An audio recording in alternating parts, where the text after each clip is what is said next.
Assalamualaikum warahmatullahi wabarakatuh. Anak-anak yang solih dan solihah, kita akan melanjutkan pembelajaran yang kemarin. Namun sebelum kita memulai pelajaran, mari kita berdoa bersama-sama. Semoga ilmu yang akan kita pelajari hari ini menjadikan ilmu yang barokah, manfaat untuk kita semua.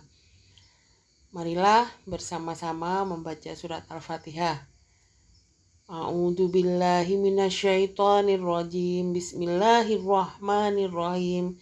Alhamdulillahirabbil alamin. Arrahmanirrahim. Maliki yaumiddin. Iyyaka na'budu wa iyyaka nasta'in. Ihdinas siratal mustaqim. Siratal ladzina an'amta 'alaihim ghairil maghdubi 'alaihim waladdallin. Amin. Baik anak-anak, kita akan memulai pelajaran yang ketiga. Coba kalian simak bukunya di halaman 23.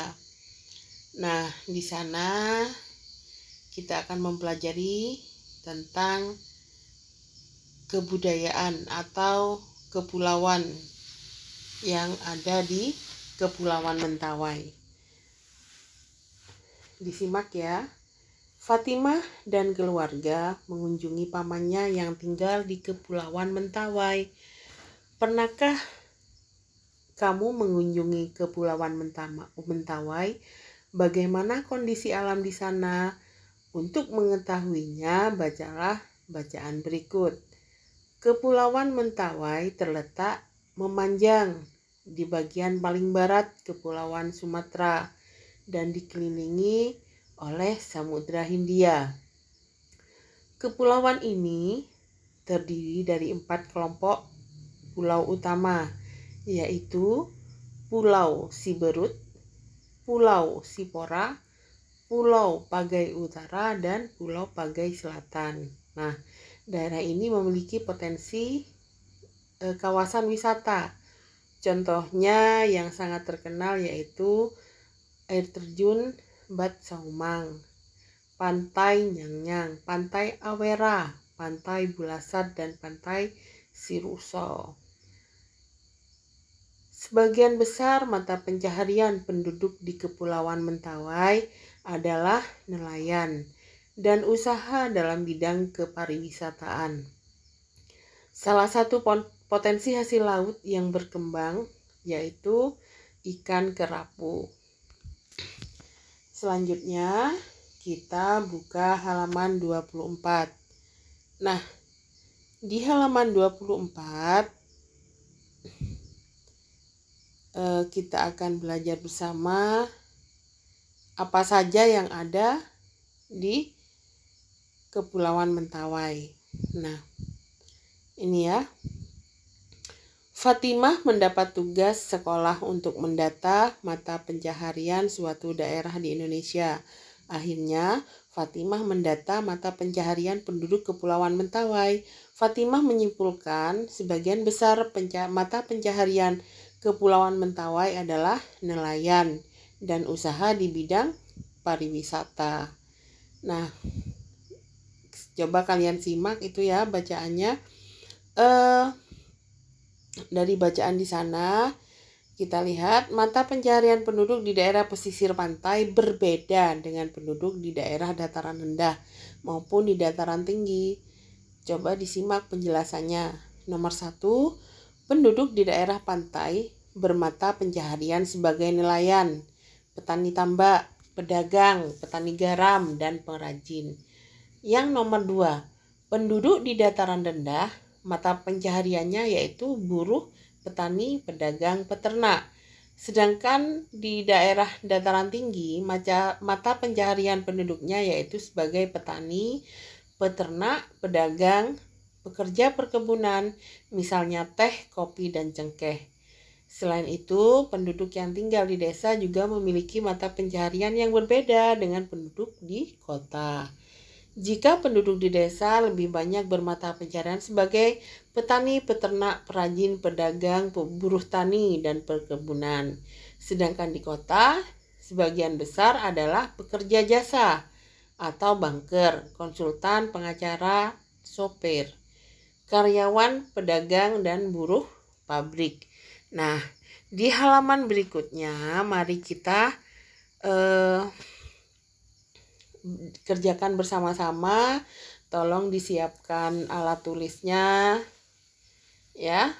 Baik, diskusikan pertanyaan berikut bersama teman sebangku. Nah, karena kalian belajar di rumah, mari kita bahas bersama-sama. Yang nomor 1, mengapa mata pencaharian penduduk berbeda sesuai dengan lingkungan tempat hidupnya?